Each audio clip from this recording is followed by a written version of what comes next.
Hello, welcome to episode 53 of Ring Takes here as we get into the road to WrestleMania. But first, before we get into the Fallout Elimination Chamber, we have to talk about Sting's last match at AEW Revolution. The Icon Sting, legendary career, a career spanning, see the action figure from Lewis there, the legendary career from Sting spanning from 1985 all the way from NWA, Jim Crockett Promotions, New Japan Pro Wrestling, the franchise of WCW, the pillar, kind of like the Undertaker for WCW, kind of just like the respected veteran figure in WCW. You think about the battles with Flair, Vader, Hogan, Macho Man, Bret Hart when he came, just the endless amounts of battles that Sting has had in WCW. From there goes to TNA Impact. Kind of one of the only reasons why I kind of tuned into TNA Impact, because Sting, we haven't seen him in so long. You know, he wasn't there for the WWE, WWF invasion. He wasn't there for that. Went to TNA, revitalized his career there, gave them a boost in the arm when they desperately needed it. Finally makes his way to WWE. We all know how that ended with the injury. And then this last arc, where we thought it was going to end with that injury, has this crazy arc in AEW. Teaming 3 years. Literally 3 years. It's so long. Well, Sting is what, 65? Stinger. And was still going, taking gnarly bumps, being a mentor to Darby Allin. We saw him end his career with the tag team match against the Young Bucks. What do you guys think about that? Sting's career, Sting's last match, and overall what Sting meant to the business? Well, Sting meant a lot to the business, especially pre WCW in the Jim Crockett Promotions days with Ric Flair. You talk about that how he started out with that surfer Sting gimmick. obviously that was kind of before all of our times, but you watch some of those matches. The Clash of the Champions match against the 45-minute match with Flair that was at the Greensboro Coliseum. I've watched that match back a couple of times, which is just a classic as far as old school wrestling goes.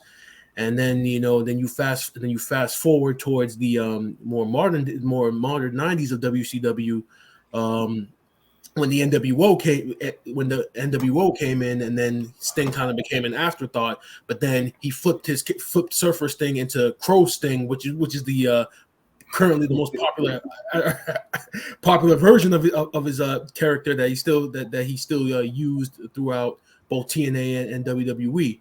And everybody always says that Sting is the one guy that nobody has anything negative to say about. And honestly, when you see the way he is, in whether it's podcast interviews or when he's on TV as a character, you can just generally see that Sting is a very good guy. And going into this whole run with AEW, I remember the first match. His first match was that tag team cinema match he had with Darby Allin when they faced Team Taz. Yeah. And when you see that match, and then you see all the other matches he had after, I think I saw a record. So he went undefeated in AEW with Darby, 29-0. Mm-hmm. The only thing I wish is that, that outside of Darby, because obviously Darby got the biggest rub out of anybody being with Sting, but I almost wish that he kind of gave the rub to somebody going out. Like, not necessarily. I understand why he retired undefeated, why they were going for that, kind of going with the happy ending to the story. But I just feel as though, just based upon how professional wrestling has been throughout the years, when the aging veteran is going out, he puts somebody over when he's going out. I feel like that's something that throughout the years shouldn't be interrupted. But that's just a small nitpick. Hey, the Undertaker didn't go out that way. He never ended the streak, though. Yeah, the streak. He did lose though, so it's not like we're not allowed to talk about that. Yeah, but we are gonna miss Sting. We are gonna miss Sting. I mean, he is a crazy old man. I don't know what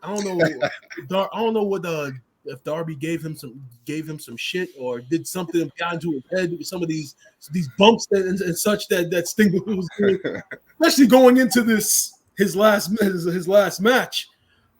First off, when we talk about his last match, when we talk about the production of it, like the beginning of the match, they had like that little production, little small production video where he's sitting down in the theater and he's looking at all of his his highlights and everything from his career. Stuff like that makes me really wish that this had happened in WWE because if it had happened in WWE, the production at least of that would have been 100 times better. But the match itself, very, very physical, very, very hardcore. Like the one thing that I noticed, and Jim Cornette noticed it too, because I listened to his review of the match. It's like everything that Sting was known for, you didn't really see in this match. Like when you think about throughout Sting's career, when have you known? When have we really known Sting to do do bumps from the top rope or to use glass in his matches and stuff like that? Like when you think about Sting, you don't think about those things. But no.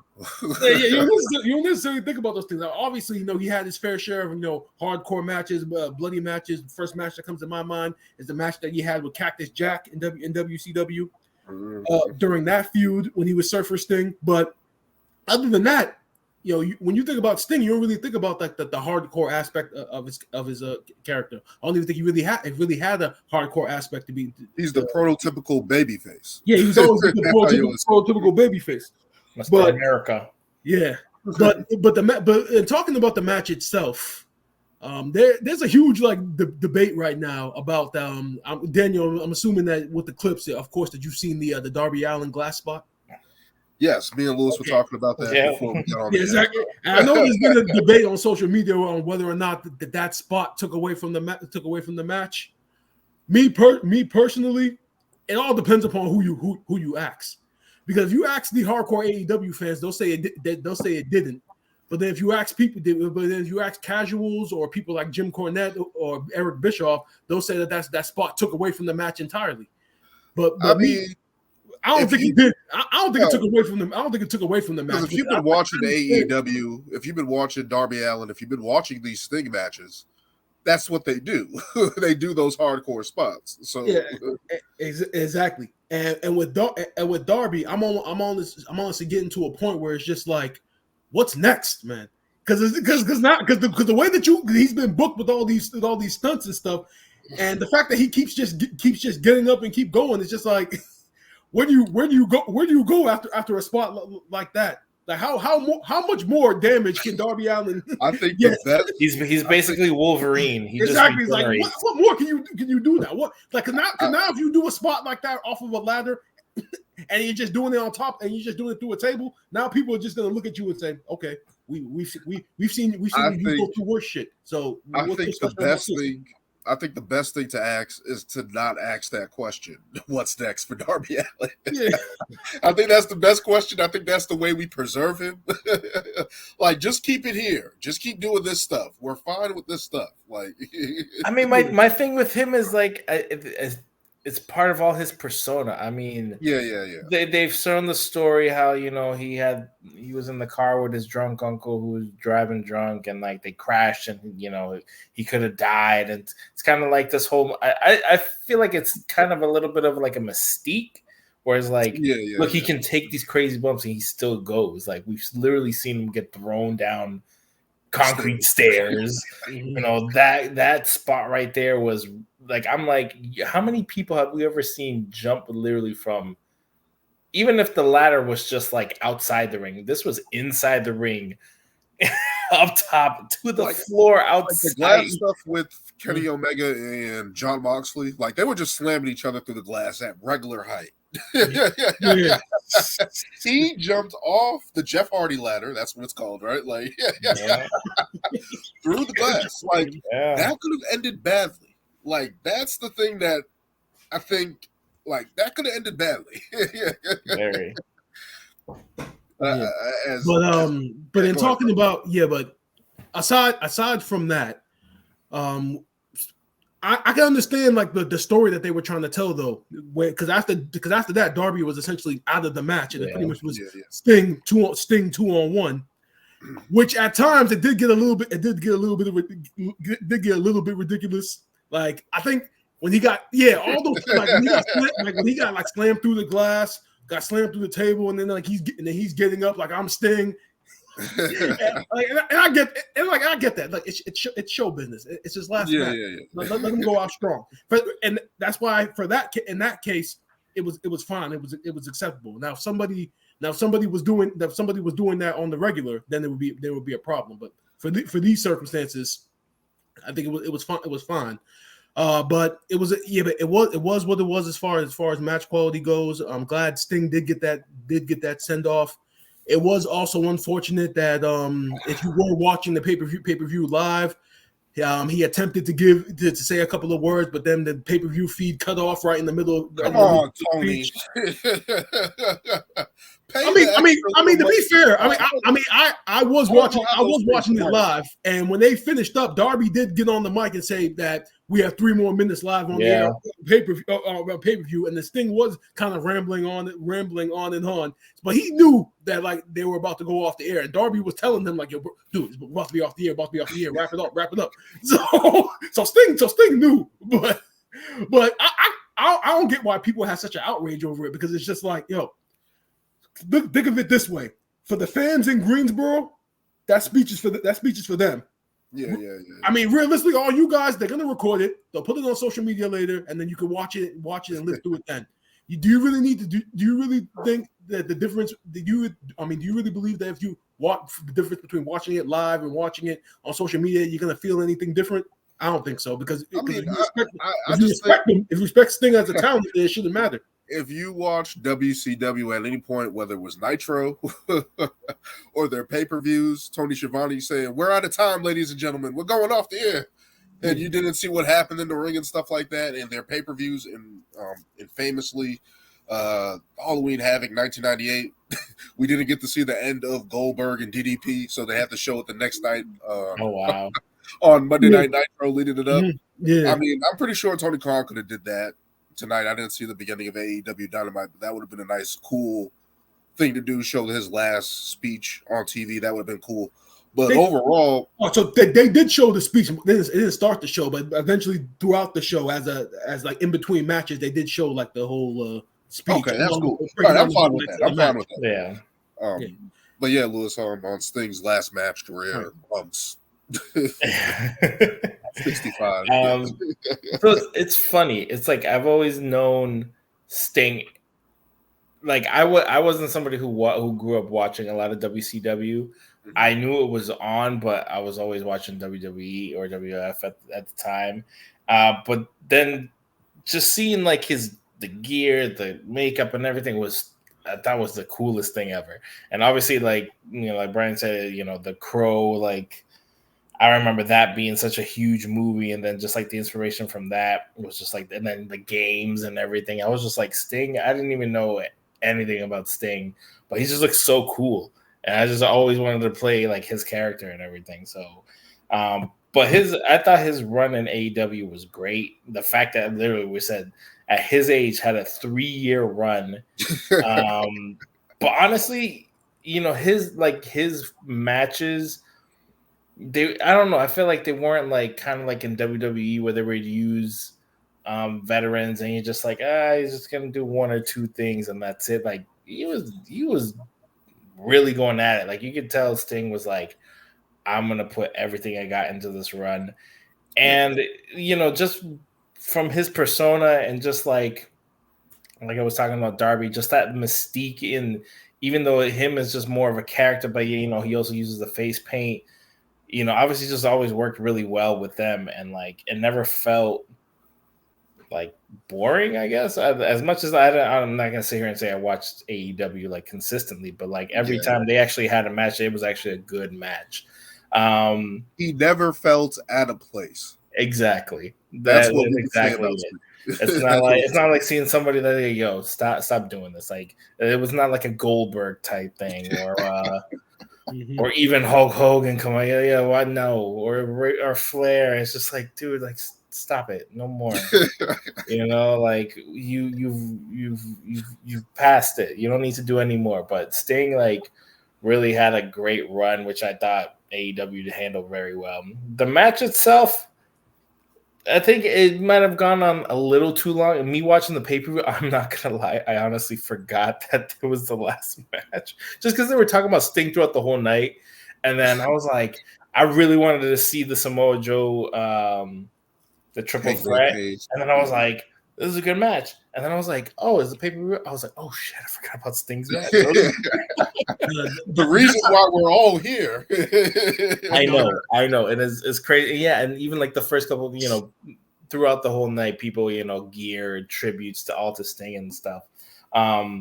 But I did like how his sons actually came out dressed like him. That was a really cool moment. That was really sick. Mm-hmm.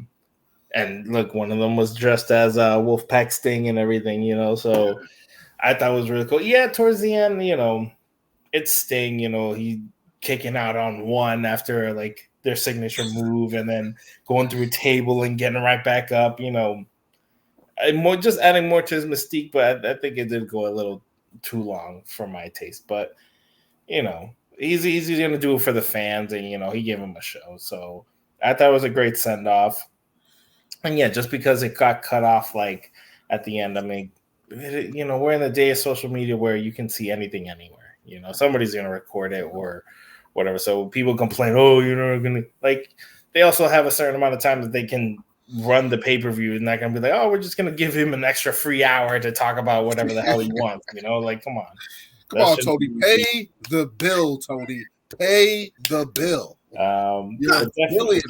Definitely great run with Sting, and you know, but in that case, I think one of the reasons why people were complaining about it the most is because when you see AEW on TV, they always go past 10 o'clock, like they'll finish the show at 10:05, 10:15 sometimes. So some people thought, well, for pay-per-view, why can't you do the same thing? But I think it's a different. That has to be. They probably get a certain amount of time to run there. It just brings them back to the old WCW days where things just got cut off early and you didn't see what happened, and hopefully you got to see it. It isn't like that day and age, of course, what you guys were saying with social media and stuff like that. So definitely looking back at Sting's career in terms of what he's meant, he's always just been consistent, right? Like even when he's been given in my eyes, some shitty booking, some bad booking, some bad hands that were dealt, and famously Starrcade 97 with the whole botch at the end of that match, which was supposed to be the accumulation of the Crow, Sting, and Hollywood Hogan, and they had to redo the match 1 month later. But overall, just what Sting has been is consistent, and as I said, with Eric Bischoff skin, because Sting showed up there tanned, so he didn't look right. There's a whole listen to Bischoff's podcast as to why that decision was made for them to botch the finish or have a botched finish like that. Are you kidding me? I wanted to talk about when he saw Sting that day. When he saw Sting the day of the pay-per-view, he didn't look tanned. He didn't look like himself. So he thought that maybe going forward with Sting as the champion wasn't the best decision. Hogan saw him. You already know with Hulk Hogan and his politics back then, with him being the champion, how that played a role. And then they decided they were gonna go with a certain finish. And then I don't know what happened. There was miscommunication amongst the ref and everybody about what was supposed to happen. Like there's a whole documentary worth of shit about that Bash at the Beach stuff. Whole podcast worth of shit. All right, Eric Bischoff aside, just as we were talking, I can't believe that crap. But as an AEW, Sting never felt out of place. In WWE, when he made his return, he didn't feel out of place. TNA, he revitalized that whole company in TNA. In WCW, obviously, he reinvented himself down there with the Crow, and he was able to go to the Wolfpack. He's able to have great matches with Benoit, Bret Hart, all these guys that he's kind of touched. And when you think about, again, when we talk about people who just have longevity, the ability to touch different types of talent. I think Sting even wrestled Vampiro in WCW when he was there. So it's like in his last match with the Young Bucks, which people had a problem with him facing the Young Bucks and stuff like that. So yeah, but that's what he wanted, though. That's why. Yeah, That's why I understand why people are upset. Right. That's what he wants to do. Then let him do that. Yeah. That he has the right to pick his last opponent in that manner, which was cool. You know what I mean? But just to think about Sting and just think about consistency and what he did in WCW with Flair. Obviously the arch rival of the Four Horsemen and all of that, and just greatness, man. And it's just good to see that he got out not hurt on his terms and in one piece, and to give that rep to Darby Allin and the Young Bucks for participating in that. Can't speak enough about Sting, man, and what he's done for the business and what he's done upholding his part, right? Like, we've never heard, as you guys said earlier, starting it off, we never heard anything bad about Sting. Mm-hmm. Never. Like, I can't recall anyone saying anything bad about anybody, and that's not usually the case. No one said he was strong-headed or anything like that. He usually did business. And then whether it was good or bad for him, he usually did business. So kudos for him in his career. Salute to him. Can't speak enough about Sting, man. Fuck you, Vince McMahon. Because you had this man in 2014. Well, we're talking about 9 years ago, 2014 to 2015. You had this man on your roster, had all types of opportunities, all types of matchups, all types of things you could have did with them, and you fucked them over so many times. You fucked them over at that year's WrestleMania. Then, WrestleMania 31. You didn't give everybody the match with Undertaker that everybody wanted.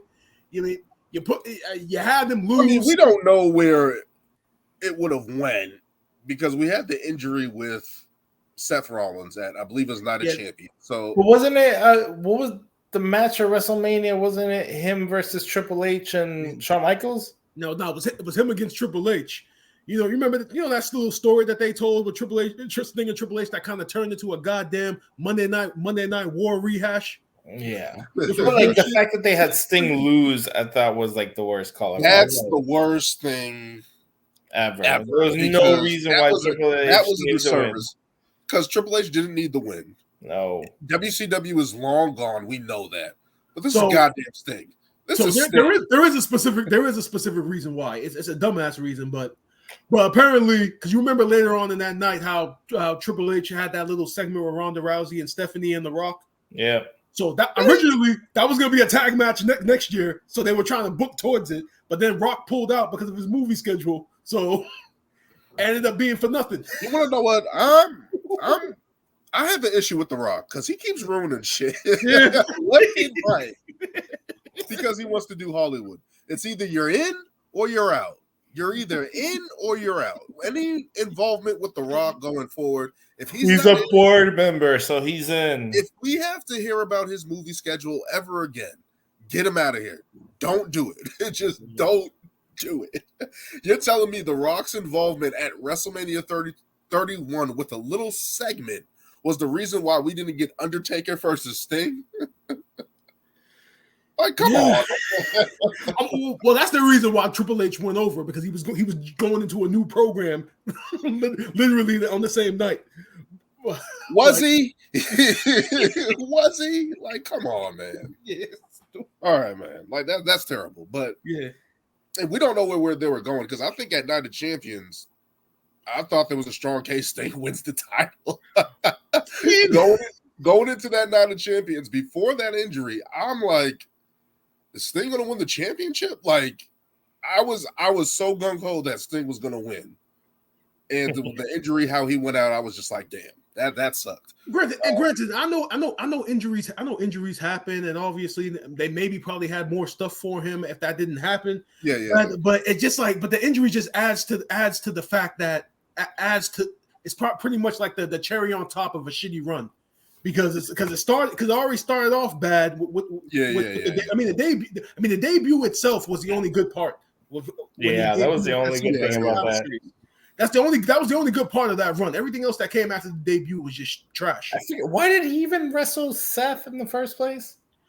Oh, because I remember didn't Seth have both titles? Yeah, he did. And they made that stupid ass statue for him, and then.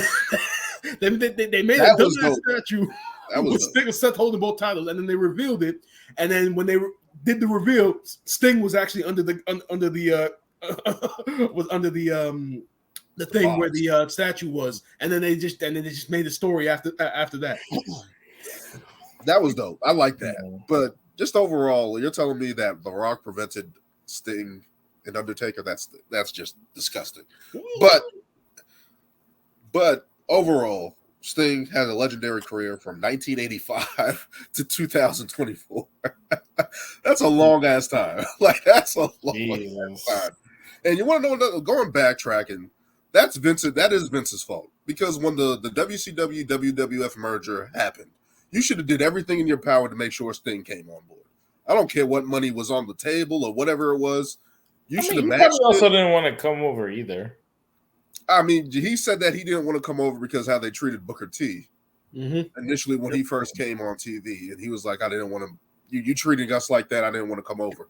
So, I mean, it worked out for Sting. And I think that's what kind of didn't give us the drought of Sting, like kind of like how we feel with Flair and Hogan, like, all right, get off TV. You had your last match, end it. And then we see them come back again. Sting, you really didn't have that. You know what I mean? Like, Sting was kind of out of that WWF, WCW invasion type angle. He didn't join TNA, I think, until like 2006-07. So we didn't get tired of Sting, was what I'm saying. We didn't get to see him on TV all the time. We missed Sting, had a chance to miss Sting and have him come back. But just a great performance from Sting on his way out. Kudos to Sting, man. Salute. Hopefully he's able to go out. And I thought it was cool that he came out with his sons showing each version of Sting. I thought that was cool as well. Great for Sting, man. Great for Sting. Let's look at the rest of the AEW card. We had Christian Cage defeating Daniel Garcia. What do you guys think about that match? Daniel Garcia getting a title shot and Christian Cage continuing his menacing act of being probably one of the best heels in the business. I actually thought Daniel Garcia was going to pull it off, but it's just Christian. I know Christian is probably doing his best heel work right now. It's like crazy. And he has this little mini faction with him that's, like basically like kind of like the bloodline, just helping him win every damn time he has a match. So who knows? I mean, I don't know. I feel like the stuff with him and Edge, they kind of need to move on from that, but who knows if that's going to end anytime soon. So they did announce that on the March 20th Dynamite, which will be not next week, but the week after, that Edge and Christian were going to face each other in an I Quit match for the TNT title. So that is happening after next week's show, which is supposed to be the debut of Mercedes Moné. I mean, obviously, as they should, they pushed it hard. AEW big business next week. So she's coming, but we are going, right? Sasha Banks, don't do it. Don't. It's happening, bro. It's happening, bro. The fact that they're promoting the whole show around it, if she doesn't show up, that's a letdown. That'd be huge. You really got something going to Boston, big business, and it's not exactly like you pretty much made it obvious. Okay, if it's not Sasha, then who? So it's like Max Cardona. It's Ted DiBiase and IRS and Money Inc. but to talk about this first match, I mean, this was pretty much your straightforward, straightforward Christian Cage match. Is Christian Cage Mini Roman? Look at the concept. Look at the concept. Just saying. Is he Mini Roman? Like this is pretty much your standard Christian Cage match. With a turtleneck. Yeah, I mean, it pretty much is. Pretty much the patriarchy gets involved, and then you think, Luchasaurus of Kill Switch is finally gonna get his and you finally think he's gonna realize that Christian has been using them and that he's gonna turn, but it never happens. But it was a really, really good straightforward match. Like I said, Christian is very, very underrated. Probably arguably one of the best workers in the business. And this goes back to when he was in WWE. He's always been very, very, very solid. You know what you get from Daniel Garcia, but him being such a good technician and now him being such a better character, But it was a very decent, very straightforward match. Nothing special. Yeah, it was a good match, and I don't know. It's crazy how good Christian still looks too. He's another one that I feel like isn't aging. Like time isn't catching up with him. This man's having literally like 30-minute matches every damn time, and like he's still going. It was just crazy. Man. Just able to go. He took care of himself, that's for sure. But yeah, like Brian said, straightforward. Christian just being a heel, getting another W. Who knows when he's going to lose that title? So we'll see how it goes. But he's going to have to drop it to Nick Wayne or something. There has to be some passing of the torch or guard or something like that. I don't think Nick Wayne's in a place where he'll get the title. He'll need to like stand out on his own. I hope that's what they're doing with him. It doesn't look like it's happening anytime soon, though.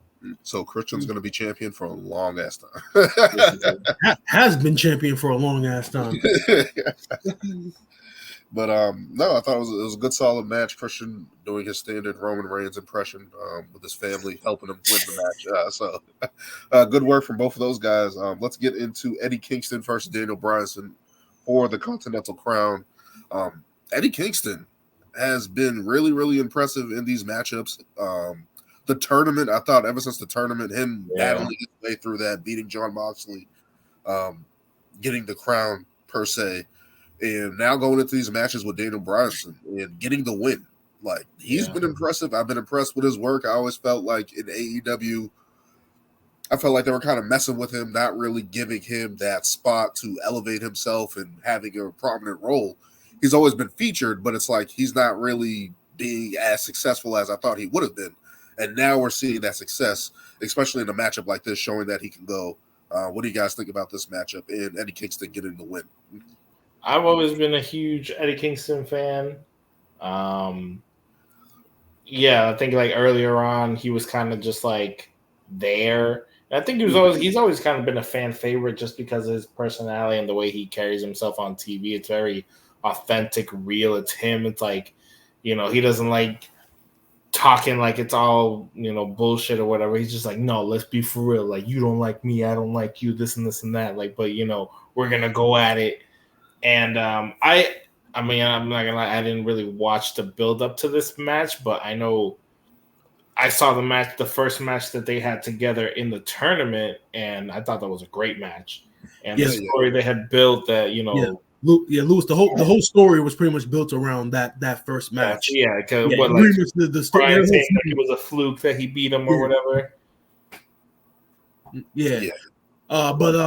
To kind of echo what Lewis said about Eddie Kingston, I think the one word he mentioned was authentic. I mean, that's one of the reasons why people love Eddie Kingston so much is because he comes off real, he comes off real, genuine. It's no bullshit with him, and I kind of loved how they've kind of leaned into his whole background with Japanese wrestling, because that's how he got started in wrestling, being such a fan of general Japanese wrestling, and that's the reason why he has all of these titles to mirror some of his idols in Japan that he grew up watching. That's kind of the whole reason why the Continental Crown was created for him to do that. But the match between him and Bryan Danielson also was very good. People they crap on Eddie. Some people do crap on Eddie Kingston. They talk about his physique and all that stuff. I don't get into all that because the way I see it, he may not look like he's in shape, but he's in way better shape than you. Can you go in there for 20-25 minutes and do what he just did?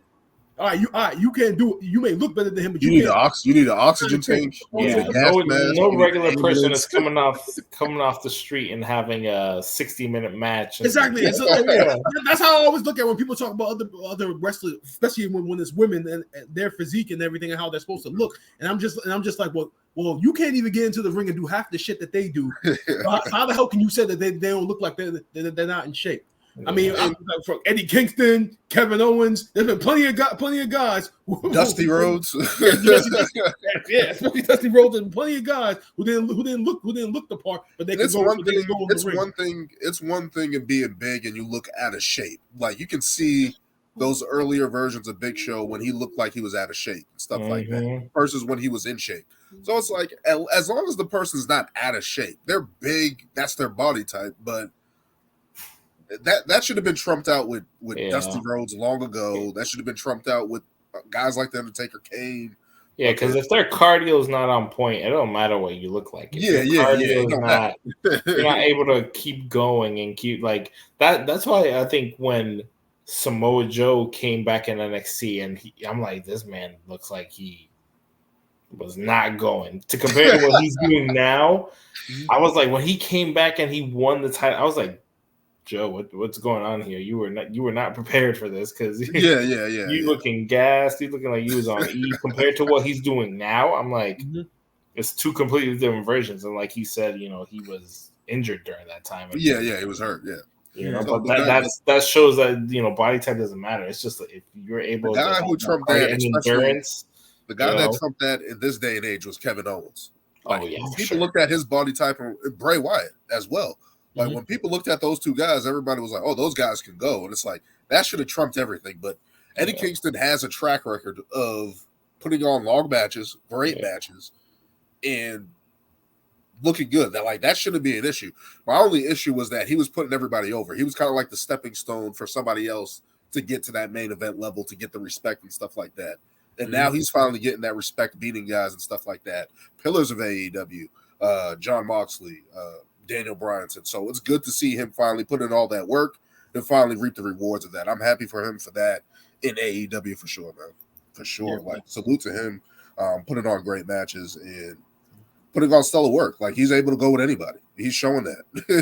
And hopefully he continues to gain that respect and continue to elevate himself in that company. Let's go to the All-Star Battle Royal, I guess. Won by Warlord, getting future AEW title shot. What do you guys think about that matchup? A bunch of kind of thrown together match, but kind of to showcase Warlord. Yeah, I'll go. I don't know. To me, this match was kind of all over the place. I honestly didn't understand the rules of it.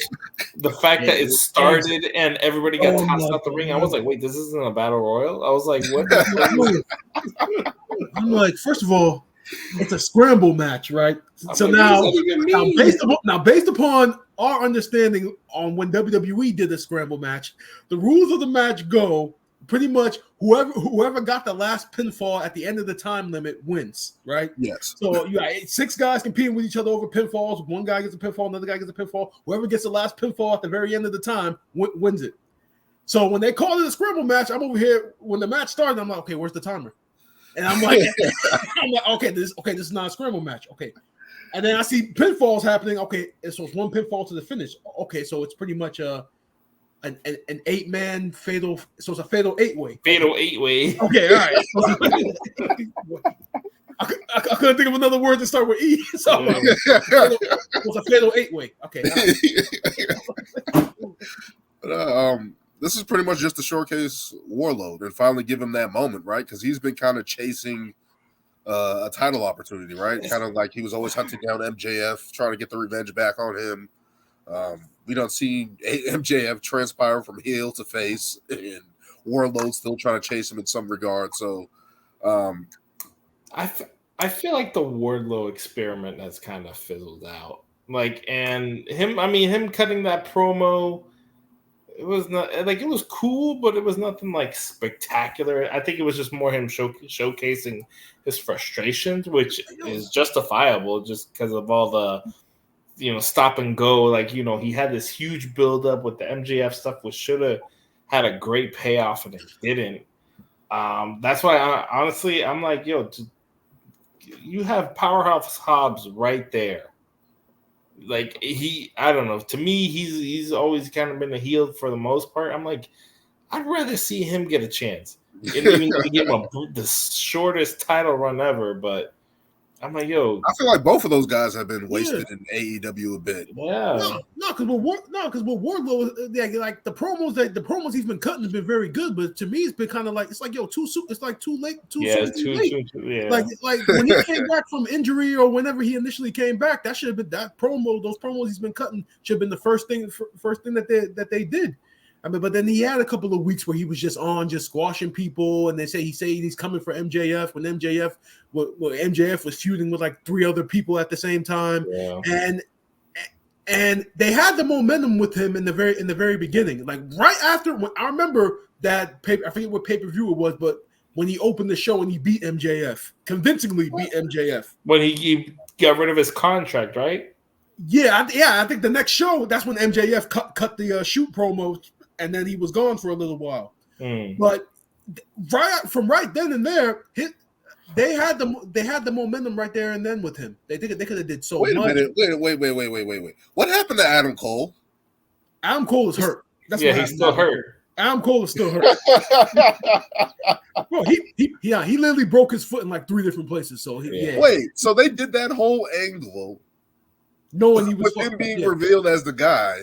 Yeah, and there's nothing out of that. Like everybody's just hurt. Like Wardlow isn't like leading that group. Like, you got the group coming out of it, and you got the group coming out of it, and I'm guessing the story is going to be that Wardlow is kind of the muscle of the group that's kind of working on behalf of Adam Cole. That he's supposedly supposed to win the world title and just hand it over to Adam Cole, which we all know is probably going to be a story in of itself.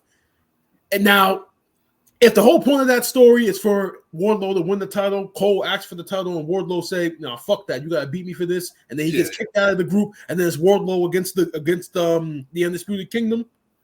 Now that would be a good idea if you're trying to get Wardlow hot again, though, because that's the same story that he had with MJF. He was aligned with MJF, and then he wouldn't let him out. Like Lewis, this is AEW. They tell the same stories over and over again.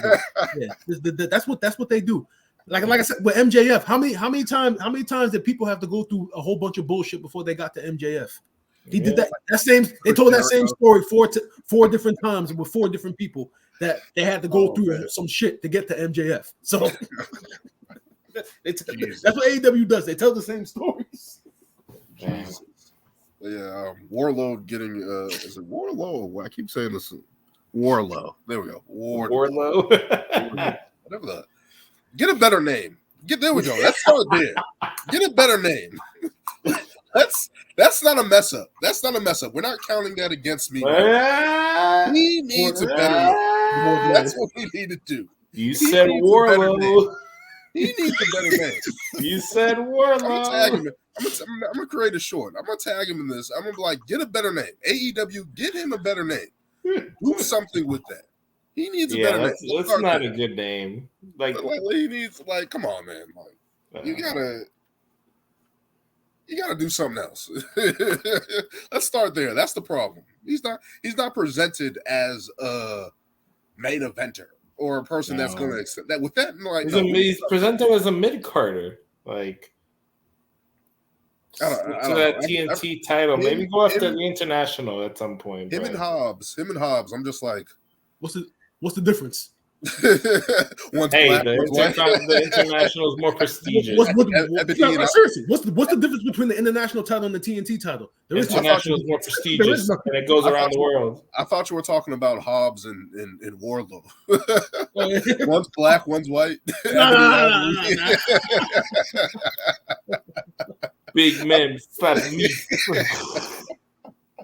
That's pretty much what this match had. Yeah. That's another thing. Yo, who was it? Big E that started that term? Yep, it was on the podcast. Oh my god! Ever since the fact that that's a term now, big meaty men slapping meat. Yo, it's so hilarious because he was talking about his favorite wrestler was Goldberg, and he was like, he was never about like the technical or your 5-star matches. He's like, I don't look for none of that. big meaty men slapping meat. No, man. I'm just like, yo, why is that? Why is this a phrase now? Hilarious. Every time I hear it, I just be, my mind goes in different directions. It's like, yo, what the fuck? Like, why the fuck are you people saying this? For better or for worse, it sticks. One of the best things. I actually used to love the New Day podcast. I actually used to listen to it all the time. Yeah, me too. Like, yeah, that was funny. I'll never forget the story that they told about the one time when they were on the road after the show, and I think Biggie, Biggie and Kofi had gotten like KFC, but then Woods didn't want it. He wanted McDonald's, and they thought they could just drive around and find one, but every McDonald's they went to was closed. So I don't think he ended up eating that night, so they were clowning them over it. Stories from the road, man. Stories from the road. But no, but as far as this match goes, it was just your typical AEW organized chaos match, and the right guy won. It's just a matter of what they're gonna do. What they're gonna do moving forward now. Next up, we got Roderick Strong winning the international championship from Orange Cassidy. Oh man, he's been holding on to that thing, battling with that thing, and then loses it to Roderick Strong. Also, he was beat up in this one. I mean, he had all the tape on. I've always said this: Roderick Strong, the man's not big, but he is fit, and his arsenal is crazy. The fact that his whole thing is like, the king of like the backbreaker and stuff like that. The Messiah of the backbreaker. Yeah, Messiah. I've always been a huge fan. That's why I always wanted him to win the NXT championship when he was in NXT. Mm-hmm. And even though it was still great that, they created Undisputed Era and everything, but I was a big Roddy fan during that time. I know he'd been around already, and like even when he was doing the Diamond Mind. I didn't really watch that stuff. That NXT stuff, yeah. It was like post that was like 2.0. That's 2.0, yeah. So I honestly didn't see any of that. Yeah, that's the reason why he requested his release from there, because of that. I like that group though. It took a minute for him to get it, but he got it. But this match, I think they just showcased him very well. And, obviously, the story was that, Orange Cassidy was just like, and then we've seen it but he's had that, 2 title runs with that title, and he's defended it constantly. It's the workhorse title. So him getting the win was the right choice and kind of like the clear choice during the match as you saw it, because he wasn't really getting a lot of offense either way. And most likely Orange Cassidy needs to heal either way. So, I think Roddy's definitely the right guy to hold that title right now, and we'll definitely see some stellar matches come out of that as well. Mm-hmm. Or is he going to cower and not defend the title? He has that group around him. That's what I'm thinking. That is true. So he could play that angle with it too. That is true. So from what I saw from this program, I think the whole story was pretty much Roderick Strong wanting to break down Orange Cassidy going into the match. So he had him in all these random matches. I think one of those matches was a death match against Matt Taven on one of these Dynamites for no reason. Jesus. But after each one of these matches, the Undisputed Kingdom would come out and like take out members of Orange Cassidy's posse, taking out Taylor, Trent, Rocky Romero, and pretty much every week somebody was getting taken out by the Undisputed Kingdom until Orange Cassidy was left all by himself. And then he's doing all these matches, banging up his body in the process. Like Lewis said, he had all that Kaniso tape all over his body going into the match. But never going to get a poor performance from either Roderick Strong or Orange Cassidy. This was a very good, very, very good match. Even though that the story coming out of this match was really the return of Kyle O'Reilly after a year. Yeah.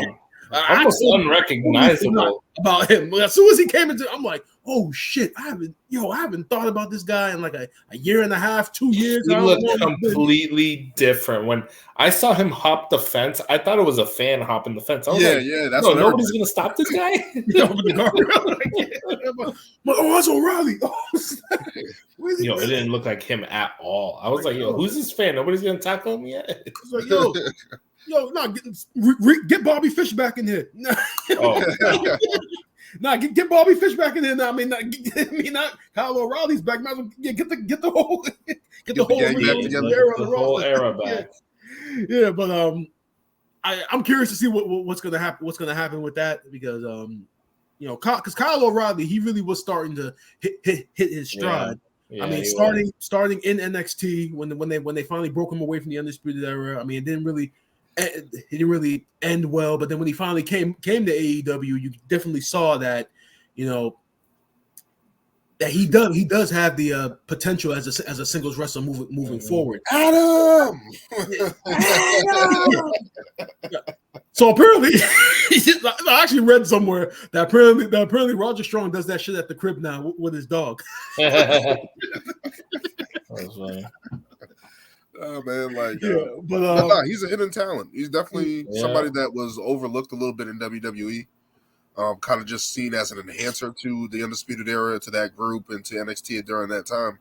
But he's definitely created himself a lane, created a character, and shown that he has character, has charisma, and obviously a ring general in the ring. So you got to respect him from that standpoint. But obviously a good match between the two.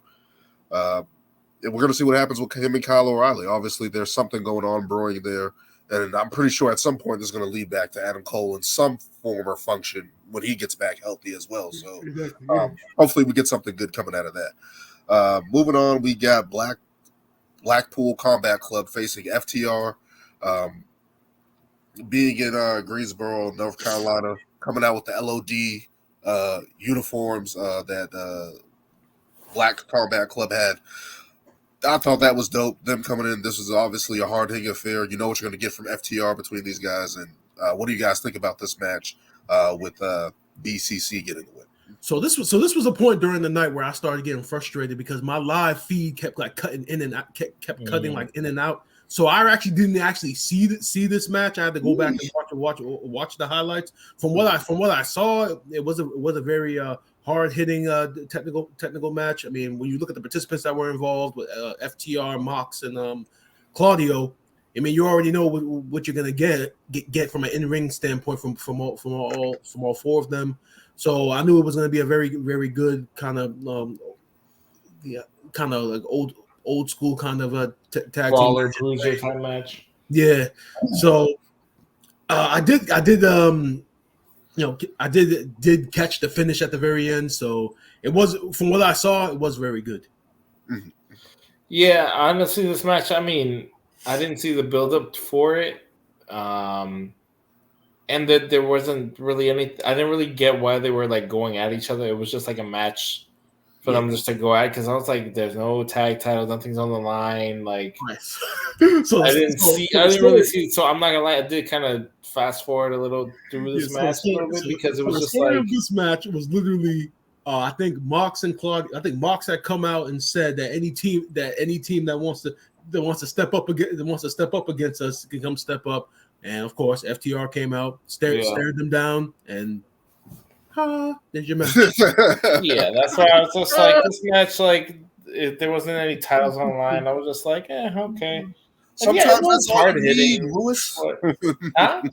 Sometimes that's all you need, Lewis. Is just guys that just don't like each other. That's all you need. Yeah. Why do you care about stories so much? Well, even if it was like even if it was for like, all right, winner of this becomes next number one contenders or something like that. It's just like, why does we don't like each other. Let's settle out the pay-per-view. I don't know. Why does everything have to have stakes with you? Not stakes, but okay. You telling me this match couldn't have been better if it was just like a steel cage match? What is John Moxley supposed to bleed every night? Is that?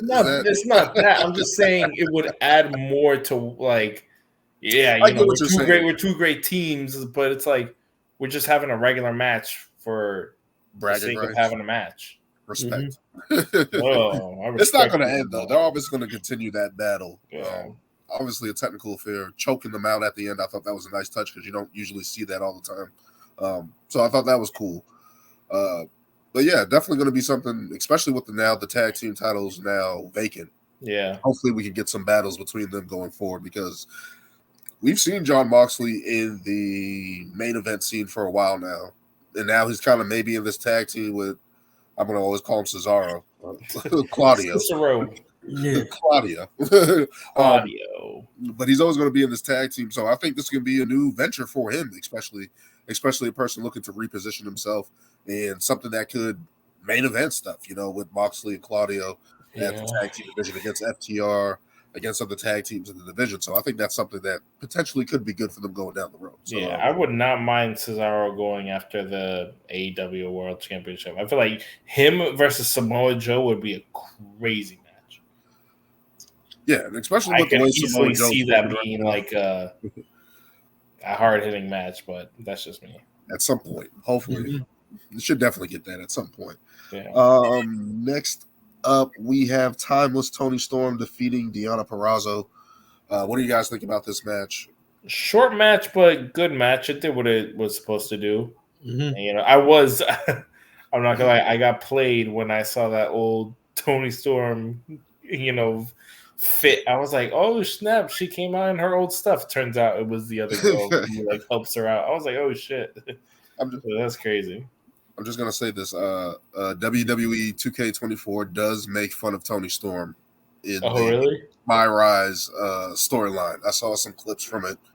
They definitely poke fun at her. Well, with the pie? No, the movie star gimmick, I should say, in a little bit. Timeless Toni Storm. Oh, see, why do you guys need to? Why are you poking fun at something that's actually working though? I understand why they did it in the concept of the game, so I'm like, okay, I saw some clips. That's all. Yeah, but it's work. But it's the thing though that the character and the gimmick has been working. You can make the case that the character and gimmick has been carrying their women's division for the last couple of months. It absolutely yeah.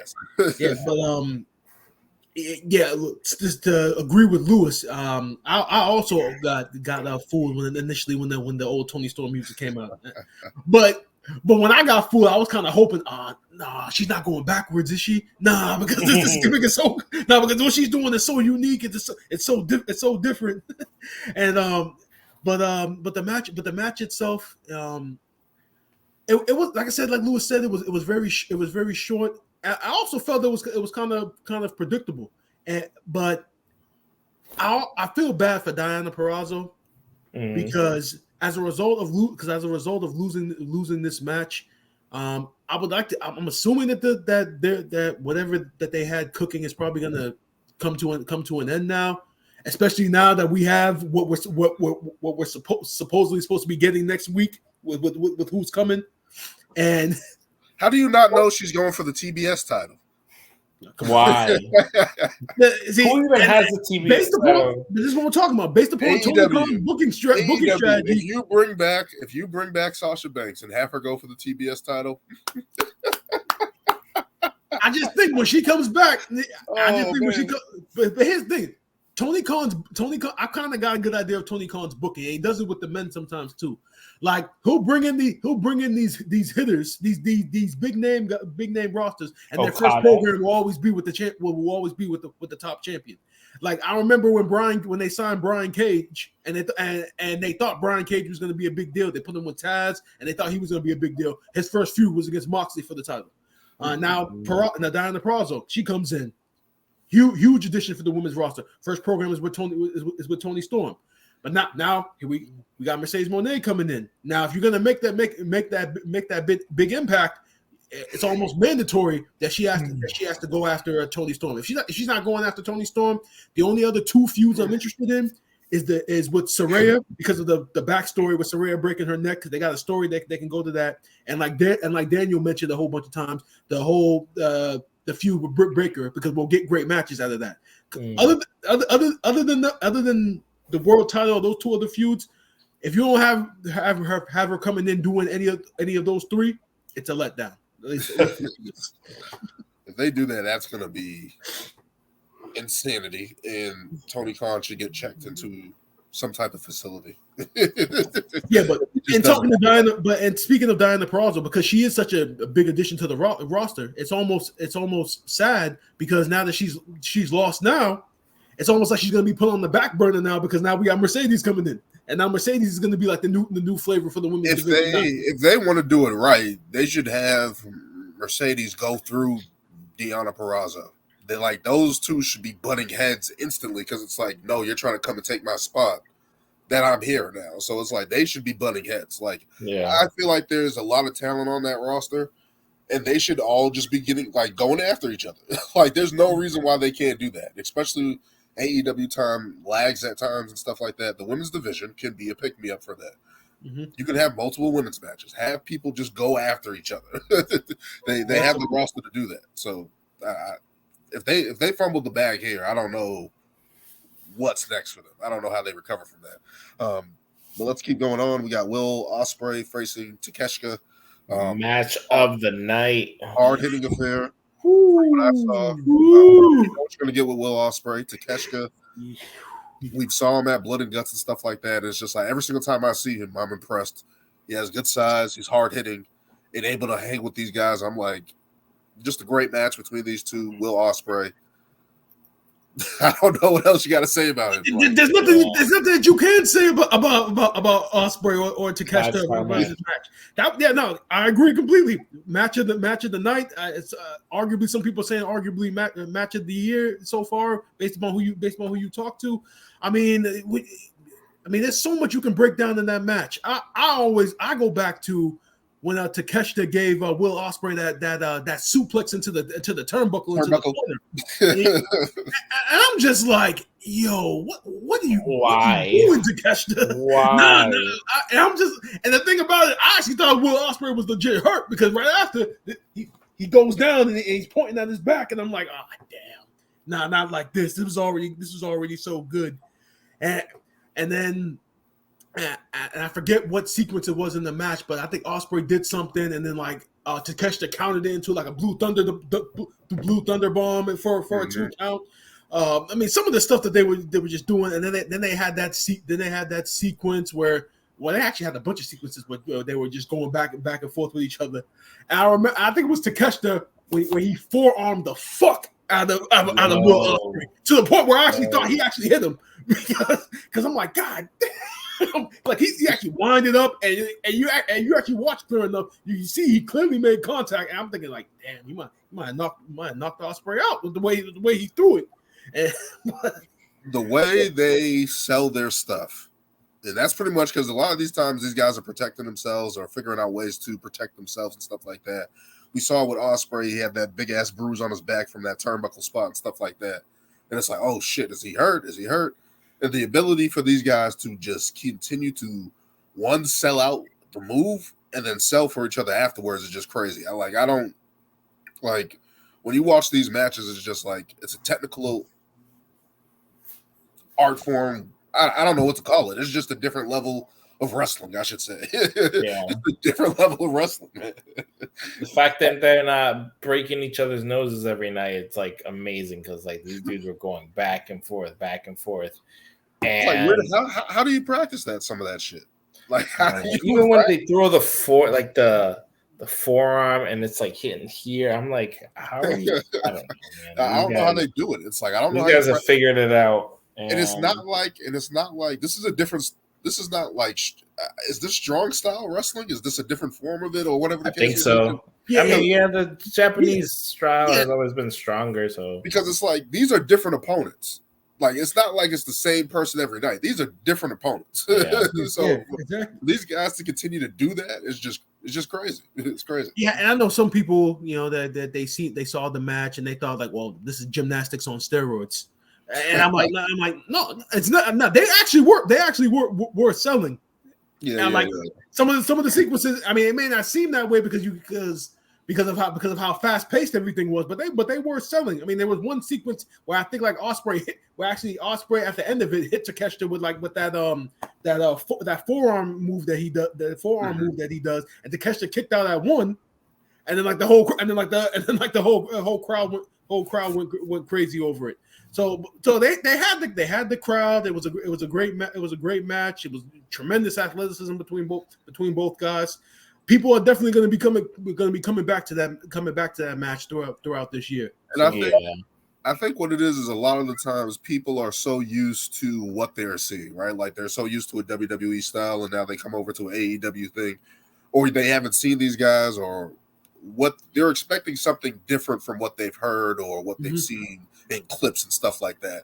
So when you get the full thing, it's like you just got to enjoy it and embrace it. Even some of the stuff AEW with the hardcore shit with Darby Allin going through stuff, and some of the stuff they do. Some of the times you just gotta step back. Yeah, and honestly, Daniel, that's not just with the match quality. That's pretty much with everything that they do. Like you look, like I mentioned the production with the Sting's last match, but with their production, with their entrances, everything that they do gets compared with WWE. So if you don't watch them, you automatically look at it and say, well, this isn't. Well, they're not doing this. They're not doing this right. But when you've been watching WWE for over 20 years and you see something different, of course it's gonna throw you off. But that doesn't necessarily mean it's bad. It's just different. Yeah. Like especially with all the stuff where they're trying to do more sports related stuff, like when they were interviewing, when they were showing Daniel Bryan and Eddie Kingston warming up in the back.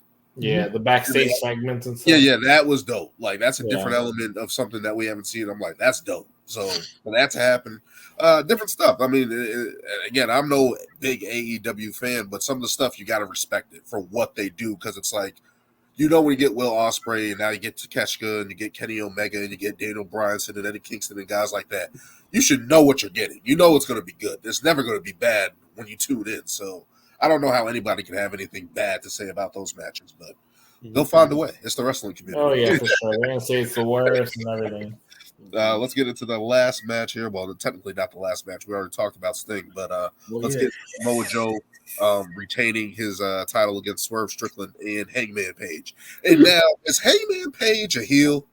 Yeah, he has to be. And the reason why, and that's why I'm laughing right now, because as soon as you brought this match up, I just keep thinking, when both times in this match when he interrupted the count and he attacked the referee both times, I was crying. I always thought that funny. I'm like, why is he beating up the ref like this? Like, why are you assaulting the ref? And he's somebody that has always, I felt like, needed a different character change, because they have done this cowboy shit angle with him. They have done this redemption. He's the pillar of AEW and all this stuff, and it's like he's the baby face, and it's like, okay, he needs something different to differentiate himself. So now that this whole feud with Swerve Strickland is now going on, and he's justified in his actions and being angry at Swerve and stuff like that. But it's like, is he a heel now? With some of his actions, it's like he's finally, I know. Like throughout the weeks leading up to the match, they were kind of like iffy about it. But that match kind of made it official. He's in that Bret Hart stage, right? When like WWF did that for a little while with Bret Hart, where it's kind of like, is he not? He's a face. Is he a heel? What is it? They're finally going all in with it. I feel like that's something that he needs for his character development. He definitely does, because people were, even when he was the strong babyface in the feud with Swerve, people were still leaning towards Swerve throughout the feud. No matter how Swerve cut the promo in his house, presumably in front of his son's crib, people were still going for Swerve. People were still chanting Swerve's house. And they just made it official in this match, because remember when Prince Nana tried to give the crown to Swerve, and Swerve said, I don't need it. After that, then that pretty much made it official.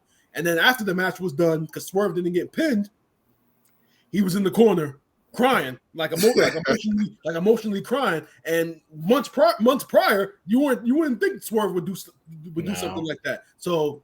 Yeah, so Hangman is a heel now. Yeah, it's those cool heels, man, that become baby faces just through their persona with Swerve, right? Like he was the bad guy. He was the one. It's like Randy Orton. Like Randy Orton for the longest time was a heel, and like he just became so cool. Made Swerve a baby face, though.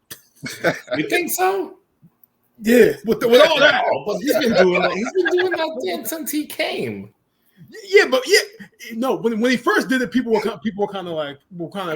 But then when he started doing it every week, people started liking it. Then people started posting videos on social media of it.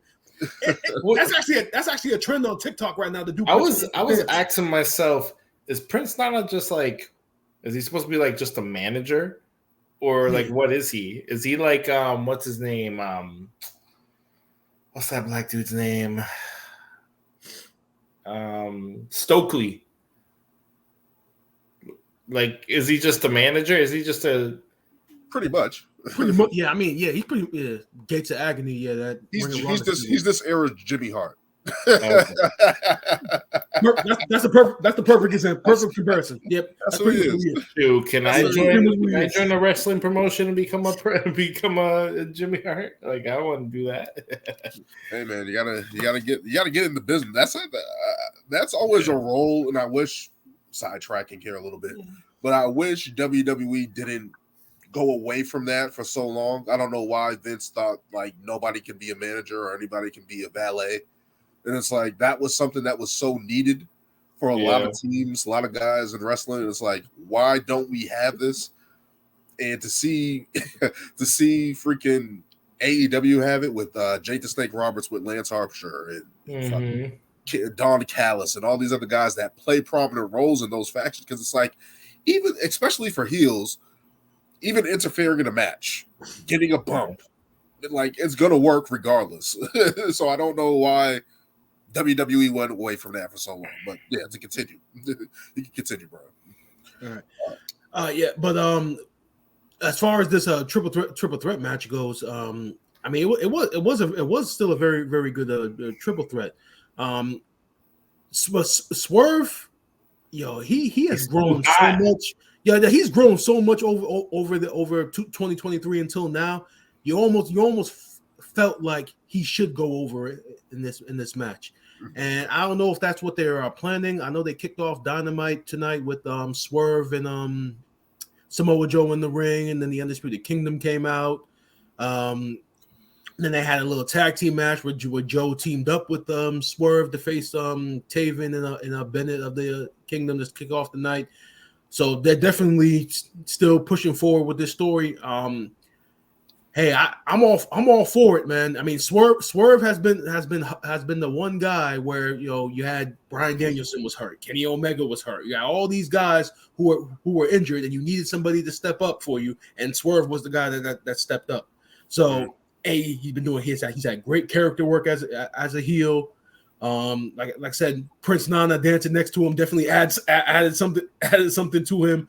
I mean he's your hottest guy on your roster right now. I mean, so some people say you might as well just pull the trigger and put the title on Swerve at this point. Yeah, I think they're gonna drag it out. That's what I personally think. Yeah, but because it's crazy to think how they did it to Hangman, where Hangman had like almost like a whole year of chasing the title until he finally got it. So I hope they don't go that far. But you can tell everybody is behind Swerve right now. Everybody's, a huge fan of the song, the music, his style, everything that he does in the ring. After that Texas death match with Adam Page, I thought was amazing. For some people, it's not their cup of tea, but it's still a great match. Swerve is doing amazing things right now, and when they pull the trigger, that's going to be a big one right there. Especially just he keeps referencing, the first African American, AEW. That's going to be a huge moment. And when that happens, it should be in one of their big pay-per-views, and hopefully it has a good story leading into it. But what do you guys think about Samoa Joe in that matchup and how he's playing his role as the champion? Perfect. Yeah, he deserved the win. He just got that title. He can't lose it that quick. Yeah, that's exactly what I was surprised when he won the title, but now that he has it, I'm like, okay. This was a good move for them to get it on somebody that's stable, somebody that's consistent, somebody who's always going to put on a good promo, who's always going to be a good worker in the ring. And I feel like that was the right move. Joe's definitely a good promo worker. Honestly, when he won the title, the only thing I was thinking of was like, damn, MJF really must be like his body really must be like broken down. Like, physically broken down. Because I honestly didn't see any. If MJF was still fully healthy right now, I still say the title needs to stay on him because I couldn't. Aside from what we're seeing from Swerve right now, I feel like Swerve would be the perfect guy to defeat MJF if he still was champ. I didn't see anybody beating MJF. If MJF is still healthy right now, unless it's a healthy Adam Cole coming back to tell that story, I didn't see anybody beating MJF. So yeah, for sure. But nah, man, AEW Revolution, especially that's their WrestleMania, right? Like that's their big pay-per-view. Oh, is it? Or is it all out?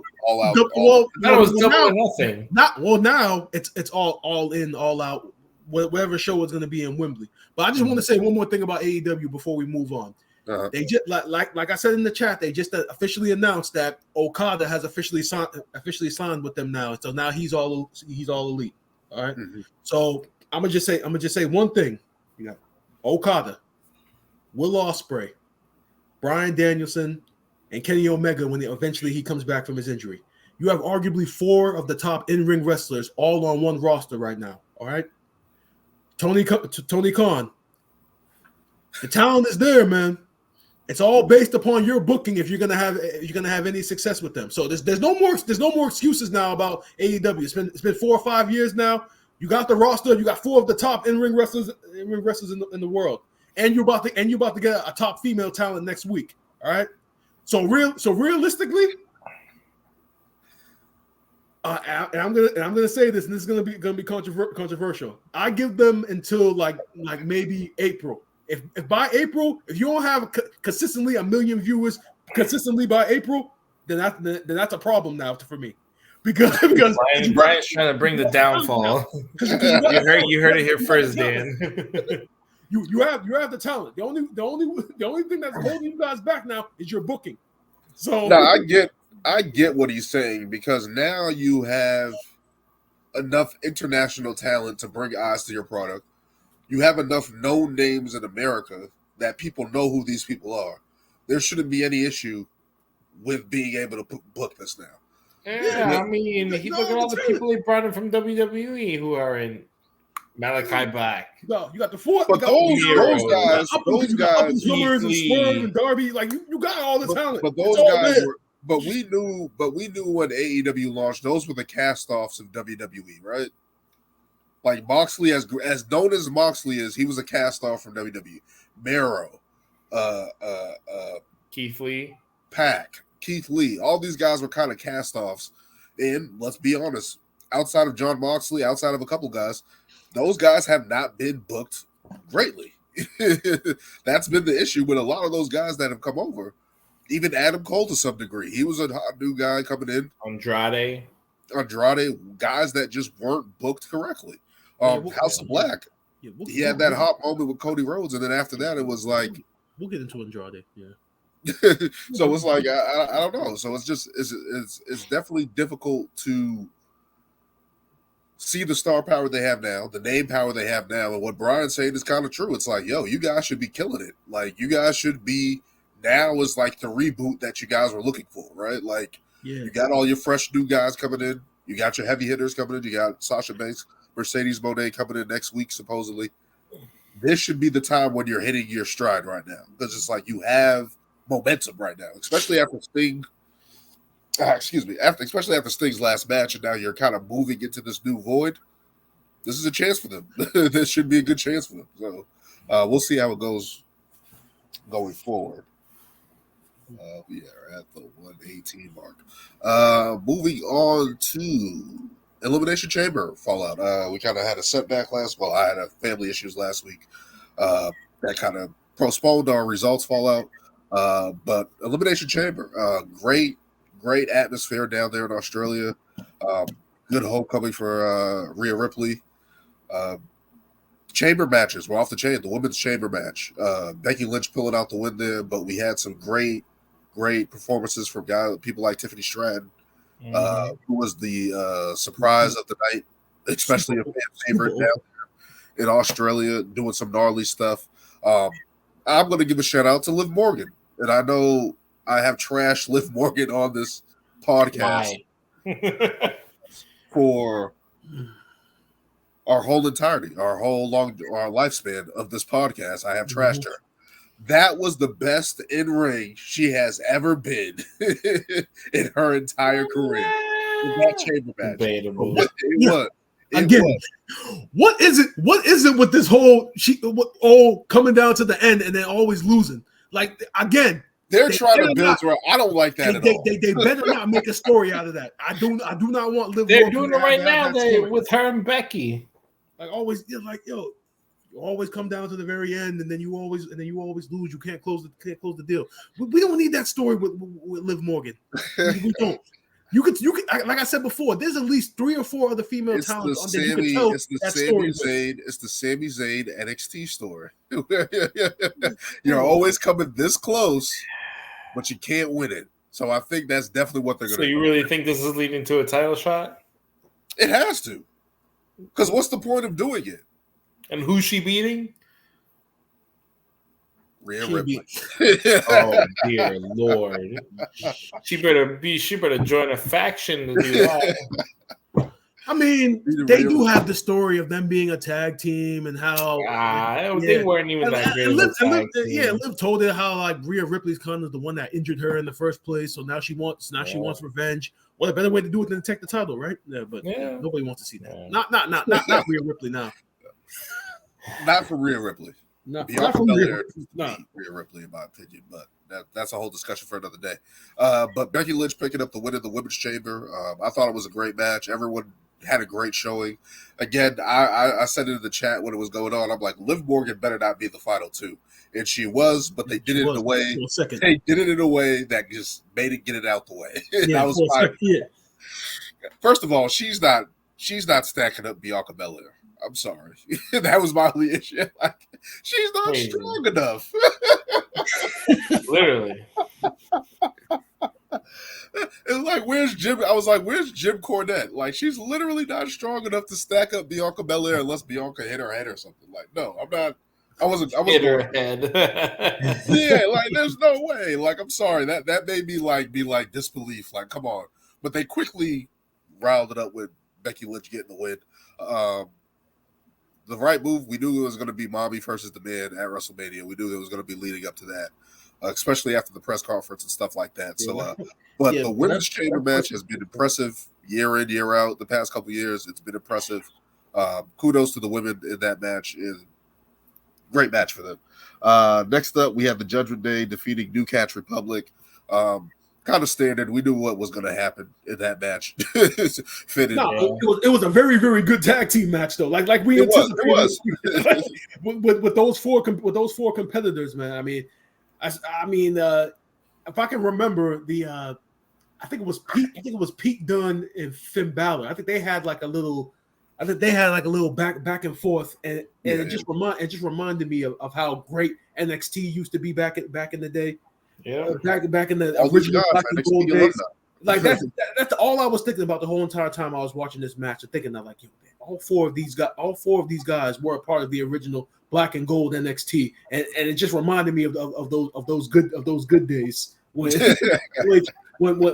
when the main roster would frustrate you, you could just turn NXT on and realize that there is still great wrestling out there.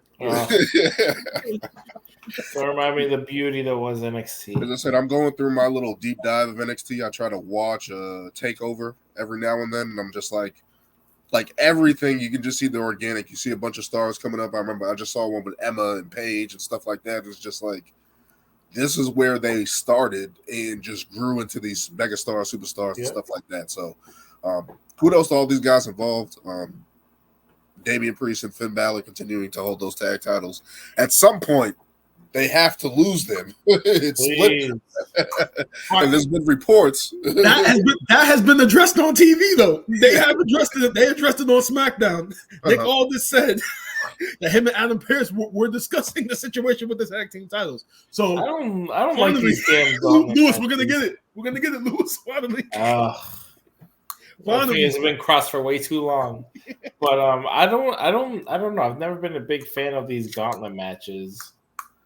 I don't like them either, but we'll get into that. Next up, we had Drew McIntyre winning the men's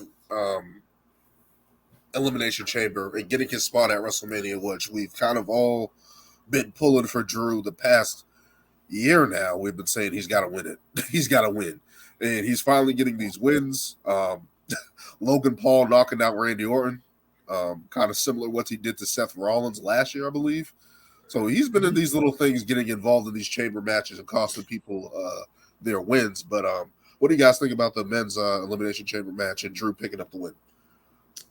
What needs to happen? Basically, I mean, when you looked at that field, I mean, Drew was the only reasonable outcome. And before that match and after that match, this man's. I know we're probably gonna get into the whole Drew McIntyre and Raw stuff, right? Yeah. Drew was the likely winner all along. I mean, before the match and after the match, he's been hot. I mean, it's gotten to a point now where every time Drew's on the screen now, I treat it like it's a Rock or John Cena. Like I gotta stop what I'm doing to watch and see and hear what Drew has to say because everything he's been saying has been legit and strong. Is his ascent similar to Swerve Strickland in AEW? That's a great question.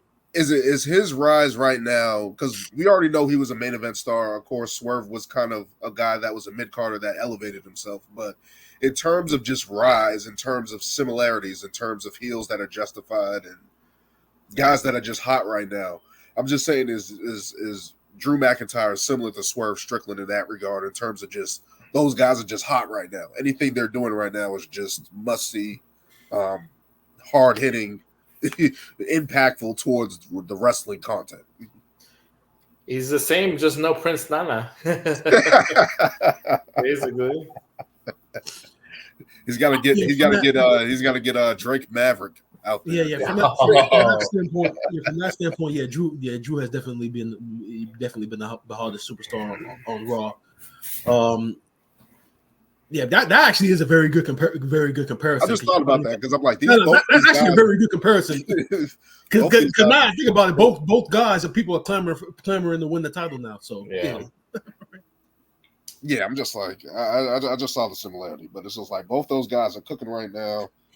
Drew picking up the win in kind of he's kind of getting these shady wins, which is kind of building on his character, but he's taking those wins and embracing it. So it's like it's building to his character. Yeah, go ahead, Brian. No, I was just going to mention something that, as a side. So obviously, when Logan Paul knocked out Randy Orton, obviously us as fans, we fantasy book WrestleMania. We think that's the direction they're going to go in for WrestleMania. Yeah.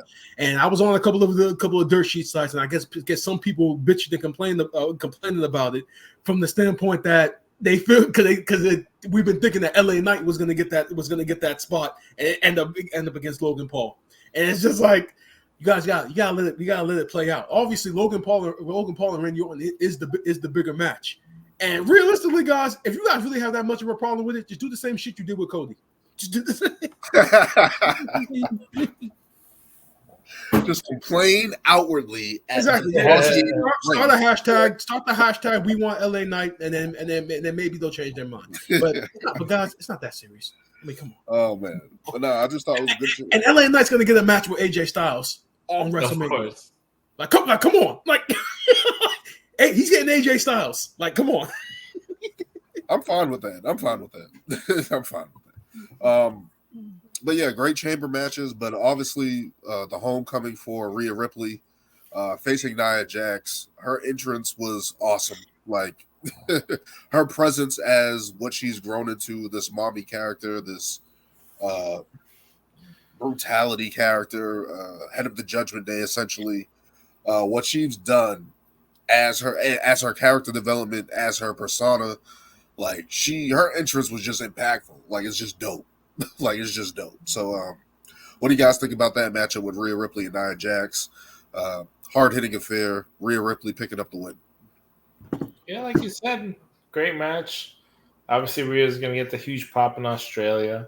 Part of me hoped that Nia would win and, kind of start this new era. But obviously, I think we all knew like the whole Becky win was coming. So obviously Becky Rhea is what's set for Mania. And that's just what it's going to be for now. But I'm not mad at it, but it is what it is. Now, the thing about it is that Nia Jax's work has been great since her return. Very good. So I almost picked her to win too. It's like at some point it's got to pay off, right? Like, like she's doing good in her role. Yep. So definitely at some point. Yeah. Definitely was a very very good main event between the two. As hard hitting as Nia was, it actually was different to see Rhea Ripley in a situation where she was viewed as the underdog and the hometown hero. So it's definitely a different perspective. It's kind of funny because just months 7-8 months ago I was thinking about Backlash when with Zelina Vega, how she came into that match in Puerto Rico, and she was the underdog, and Rhea was the monster heel. So now to kind of see that dynamic flip with Rhea being the baby face and Nia being the monster heel, I felt that was a very different a very unique situation for her to be in. But the crowd, obviously, the crowd loved her. It was her show, or her and Grayson Waller. They loved Grayson Waller too as well. Can't forget about him. But it was a great match. She had the crowd behind her, and like Daniel said, what we've been getting this Nia Jax has been the best version of Nia Jax we've gotten in years. Yeah, from the look to the in-ring ability, this is a complete 180. Almost picked her to win the Rumble, remember? If it wasn't for Jade Cargill, just tossing her out, you might have been onto something. You might have been onto something. We could get into our Raw recap. Cody and Seth joined forces, right? Cody comes out and essentially challenging The Rock and Roman. Well, The Rock and Roman challenged. Well, The Rock on behalf of the Bloodline challenged Cody and Seth to a tag match at WrestleMania. Okay. Yeah, go ahead, bro. Because I actually wanted to ask you about that SmackDown promo, Daniel. About the Rock, because I know you and John had been talking about it in the chat, and you felt that some of the words that the Rock used were kind of like outdated, and you thought it was kind of corny. I don't know about you guys, but when he said "cactus crackheads," I was laughing. I thought that was funny. I get it; it's funny, but it's just like I'm sorry. I've seen this stick from the Rock before. If you remember Hollywood Rock, and he had the black vest and the glasses and stuff like that, and singing every week, like this was normal. Like I've seen this stick from the Rock before. So I mean, it's him. He's gonna bring it back. There's no issue with the legend playing to their strengths and what they've done in the past, because that's what legends do and come back and do. But it's just like I've seen it, and I guess I've seen it so much where the Rock stick his head in, says this catchphrases, and then goes away. But he's actually around for the only difference is that he's actually around for 2 months now. That's the only difference to me. And maybe I'm just pissed off from the whole Rock involvement overall, but it's just like I've seen this before. I just want to see him wrestle at this point. That's where I'm at with the Rock. I just want to see him wrestle. All right. See, I can get that. I can understand that, because I'm that way with a lot of guys, where it's just like, okay, I'm just tired of the talking. Let's just see the match now and get it over with.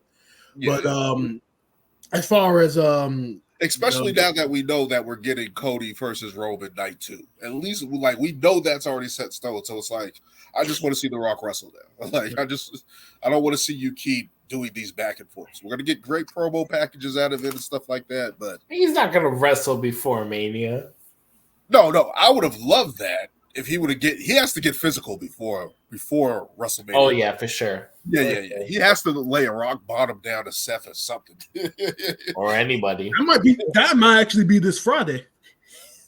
Oh, that'll be interesting. Because apparently, because Cody and Seth are going there to give their answer to the challenge, which is pretty much straightforward. Yes. But when they finally decided to go into this direction, my first thought was, they have to be very, very careful with booking this moving forward, because you almost don't want Seth's title match to kind of be forgotten. And this is one of the reasons why I've been such a fan of Drew McIntyre's promo work, because Drew is making you not forget about their title match with this promo work he's been cutting. Like, you guys see my comments in the chat every time Drew comes on. I type, "Yeah, Drew," because he's making you're not going to forget about this match because of Drew. Literally, just because of Drew McIntyre, you're not going to forget about the world title. So that's facts. Yeah. But yeah. Cody and Seth joining faces. They're going to go to SmackDown this Friday to answer the challenge of The Rock and Roman. And what do you guys think about? Roman Reigns telling The Rock to acknowledge him.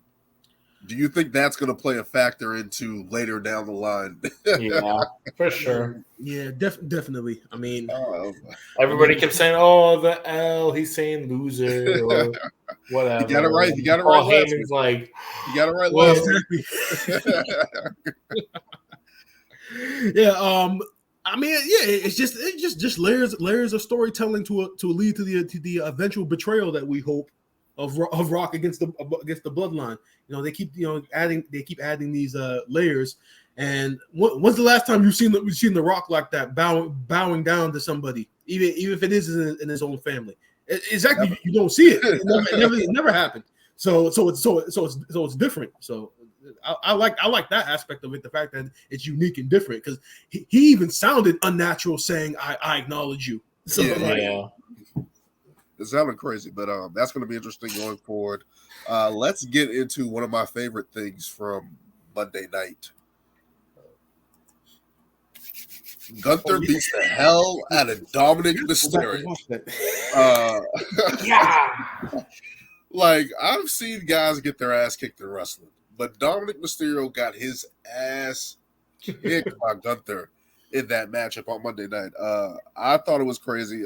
Even Rhea Ripley questioned it last week when they had that standoff with Gunther and the Judgment Day, Imperium and Judgment Day,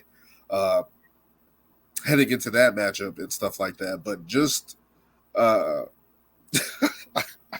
Dominic Mysterio playing his role, getting his ass kicked out. What do you guys think about that? And Gunther just laying out another guy. My God, man. Like, I didn't expect him to do that route. I didn't expect him to go that route. I mean, what do you mean you don't expect it? That's what Gunther's been doing. I thought the Judgment Day would have helped him. I kind of was about to say the same thing. Like, how else was it going to go? besides that, how else was it going to go? I mean, it couldn't be competitive. I mean, no, I didn't think it was going to. Like, I thought he was going to be a conniving heel and cheat and do all these little things and stuff like that. But it's kind of weird because it is a heel on heel matchup. Like, even with this whole pairing now with the Judgment Day and Imperium, it's like these two factions are heels. Yeah. So it's kind of weird. It's like, so from that standpoint, it's a little weird. But I just thought that was hilarious. They're beating the hell out of Dominic. I thought it was impressive. But we're going to be getting an Intercontinental Gauntlet match, what Lewis was alluding to earlier. I was really hoping that they were going to, because I heard little reports about possibly a ladder match or some type of match at WrestleMania. So I was hoping, kind of a couple of years ago, what they did with Daniel Bryan and John Moxley and those guys. Yeah. That should be the standard match. That should be it. I'm glad they didn't go in that direction, only from the standpoint of, because Gunther's reign has been so significant over 600 days. I get that having the ladder match would protect him because he wouldn't have gotten pinned. But at the same time, because that title reign has been so significant, I almost want to see. Yeah, I need somebody to knock him off and to be made from knocking him off. So that's the only reason why I say that I'm glad they didn't go in the direction of the multi-man match. Now, based upon the participants in the gauntlet match, I have them here. It's Bronson Reed, Chad Gable, JD McDonough, Ricochet, Sami Zayn, and Shinsuke Nakamura. How much you want to bet that Sami Zayn and Chad Gable are going to be the last two? Oh yeah, for sure. Ooh, that's a way to play with people's emotions. Exactly. No, that's exactly what they're going to do. Those two are going to be the last two participants. And if Sami loses, he has to turn heel. He can't keep losing. He can't keep losing. It's the same thing with Drew McIntyre. Maybe they're on the same frequency soon. No. But if you really want to build suspense, have those two be the last two, because then you don't know what direction they're going to go. The thing is that everybody in this match, especially the three guys I'm looking at: Bronson Reed, Sami Zayn, and Chad Gable. My pick is Chad Gable, because it's like, I feel like that's such a star-making moment for him, especially with the work that he's been putting in, especially that last match. It's just like, he should get that rub. He's been putting in the work for a long time, doing this Alpha Academy stick. He was healed, now he's a face. He has a faction behind him, and I just feel like it will be a feel-good moment for him. Sami Zayn desperately needs a win, and as Lewis has been chanting on this since last year, this podcast since last year. Bronson Reed needs something. Like, he's earned it. Like, is Ivar in this one too? No. Ivar. He faced Sammy on Monday. Oh, they lost. Okay, but out of frustration because he wasn't one of the 7. Oh, we did not talk about the Michael Cole spot with the antlers. I thought that was great. I'm not gonna lie, because I was like, at least the last 2 Mondays, he's like, she's not wearing the antlers. Oh gosh, she's not wearing it. He's like, I didn't even notice that. Like, that's why I was thrown off by it. I didn't even notice that on weeks upon weeks on commentary. I think it was last week. So I'm like, hold on, talking about this is a thing. Why is she putting antlers on this head? I was confused because she came out. Didn't she come out at the Rumble with the antlers? But I think even before that, there were a couple of times on Raw where she would come out with it, like that was like her like headpiece. Yeah. And I think when the first time she did it, Michael Cole was like, "Oh my god, look at the antlers!" And then she didn't do it. So then he's like, "See, she didn't win because she didn't wear the antlers." Like, I think last week McAfee was like, "What is your obsession with these antlers?" He kept messing it up too. He was like horned antlers or whatever, but he freaked out when he was like, "Look, he has the antlers," and apparently everybody was paying attention to this because everybody was like these little stories within like characters commentary. Yeah, like it's cool. Definitely hilarious. But that was a great spot. Yeah, definitely. I don't think I've ever heard like Cole chants like in a long time. Yeah. Oh man, no, they're doing some good work. But no, that was a nice little touch, especially for Ivar and Valhalla, where they've been trying to get that character over, and now they have Michael Cole kind of interjected himself to help it get over. So that's cool. I like that. Let's get into Drew McIntyre on a roll. We've been kind of alluding to it ever since we made the transition to WWE on this episode. Drew McIntyre has been the best thing on WWE program for a while. Ever since this heel transition, ever since he's been laying out his transgressions across Monday Night Raw, been doing this heel promo, every promo he does. He called Seth Rollins a junkie this week. Like, he has just been on a roll and kicking ass and taking names. Laid out Seth, held the title at the end of Raw. What do you guys think about Drew McIntyre recently? Beautiful. He's just on a different level, man. Yeah, that's an understatement, man. Yeah. And really hope he gets the title. And they finally did what I've been fucking telling them to do for the last couple of months. They paid that man because apparently, according to Sportspedia, he's re-signed. Yeah. So they finally fucking realized what they had on their hands, and they paid them good about fucking time, because like I just said, he's literally carrying this world title feud with Seth Rollins right now. Yeah. Without Seth, well, technically without Seth at all, because I know Seth is kind of like got 1 foot in, 1 foot out, 1 foot in with the bloodline and everything. So Drew's kind of had to carry this feud by himself, and he's doing one hell of a job of it. Like I haven't forgotten about the world title match, and I thought that once they made it clear that they were going to go forward with the tag match, that okay, then Seth's world title match is going to be in jeopardy now because all the interest is going to be on Cody and the Bloodline. But Drew was making it clear that don't forget about me. Don't forget about me over here. I still have my own personal story to finish too, to regain a title that I haven't won because I've been constantly getting screwed over. And if he does not win the title, that's gonna be a huge blow. He needs to win that title. He has to win it. He has to win the title. Seth Rollins cannot overcome that. Like, no. But here's where it's tough though for you to say that Drew has to win, because I'm looking at this tag match, and the only result that I'm thinking of makes sense moving forward is that if obviously Rock and Roman win, but that if Rock pins Seth, right? So losing that tag match and then to then transition to then losing the world title the very next night, to lose back-to-back nights. I know you're thinking a guy like Seth Rollins can recover for that, but I just don't know if they would do something like that, to have the guy who's been carrying the workhorse title pretty much get pinned both nights. Who you think is, well, I mean, if there's anybody that can survive that, I think it's Cody at this point. Like, if Cody gets pinned, I don't think it's going to hurt him going into night 2 with the odds even stacked against him. The bloodline at the... Because that's what they're fighting for originally, right? Is the bloodline to be at ringside or accompany Roman, right? Like, that's technically what the tag match is for. Yeah. So I mean, if Cody does take the fall and then he wins the next night, I don't think that's going to hurt him.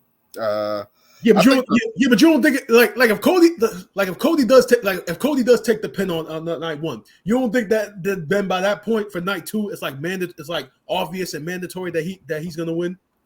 Like, if he takes the pin on night 1? I think Cody has to win regardless. Even though I have my heel glasses on. If Cody doesn't win, as I said before, it's over. It's over. No. We agree on that. Now, if he doesn't win the title at this year's WrestleMania, then I think these are big nights for both. This finished the story narrative. But Dan, you've been praising the bloodline for so long. Maybe they want to get him to beat Hulk Hogan's reign. So they have, again, WWE 2K24 plug. They have planted seeds of that. Saying of Roman. And you've been raving about your tribal chief. And speaking of, and they've still been promoting that game around the whole finish the story narrative, correct? Yes. So if he doesn't win the title at WrestleMania, then that's down the drain, and no more story after that. Yeah. That's why they came out with the game this month. Everybody buys the games, promo work for a reason, bro. Like, no, it's a business. It's all business, bro. Like people gotta open their eyes and realize this shit. Like, they do all this shit for a reason. If Cody Rhodes and Drew McIntyre do not win the title at WrestleMania, it's a disservice to those guys. Period. Period. So if Drew wins and then Damian cashes in, does that still count? Oh man! Could you imagine? Man. Honestly, I don't think that's gonna happen now because of the tag match. Because then you're gonna have too much going on that night too. Then you might forget about the cash. They have been chaotic before. They could be trying to. They can be trying to create more buzz happening with that. So I wouldn't be surprised. When's the last time someone cashed in on WrestleMania since Seth? Nobody. But I'm just saying they could be trying to just create more eyes on the product. Because if Drew McIntyre gets screwed after all of that, oh my God. Or Cody. Oh man, that would be crazy. Especially Cody. Nah, after all this shit, yeah. No, as I said, if Cody. By the way, guys, if you guys don't listen to Busted Open Sports Radio, please start. Whose podcast is that? Is that Bully Ray's? That's Bully Ray, Mark Henry, and Dave LaGreca. Yeah. Oh, okay. Yeah, I should definitely check that out. I love those. Yeah, guys. because I think Mark Henry. Yeah, because that in that promo that Rock cut on that he put on Twitter or X, he actually mentioned Dave LaGreca. Like, he actually put the clip of Dave LaGreca going off about the whole Rock initially challenging Roman, put that whole clip in, and then he came at Dave LaGreca, said obviously Dave LaGreca then clapped back at him on his show, and that was hilarious. So listen to Bustin' Open Sports Radio. I gotta check that. Dave LaGreca, he's like, I'm not mad at the fact he came at me. I'm mad at the fact that he used the clip and then acknowledged the fact that Bully Ray and Mark Henry were in it. Damn. It wasn't just me. Nah, but it's just like those guys. I'm just saying they got to win. They're like, we can't play around. If you want to play around after that, fine. I'm fine with that. But at WrestleMania 40, Drew McIntyre and Cody Rhodes need to walk out as champions. I don't care. There doesn't need to be a cash in. You can save that for a later date. But man, and I just feel like if Damian Priest, because it doesn't look like, I don't know where this Judgment Day thing is. One moment they're mad at Damian. Damian doesn't like what Rhea's doing. Like, I don't know. But Damian's calling the shots. Like, I don't know what's going on. I don't know how long that's going to go on. But shit, man. As we continue, we're going to see what happens on Friday Night SmackDown. We got Okada coming out to join the All Elite. AEW, Sasha Banks, Mercedes Moné supposed to be appearing next week. So we're going to be having a lot of wrestling going down. We get the challenge on this Friday between Seth Cody and the Bloodline. Definitely going to see how that turns out as well. But thank you guys for joining me on this episode. Thank you guys for taking the time, especially with all the stuff going on, being patient. Hopefully we can get these episodes back up and running with more consistency. But thank you guys. Thank you guys for watching. Thank you guys for joining, listening on Spotify, YouTube. And until next time. What?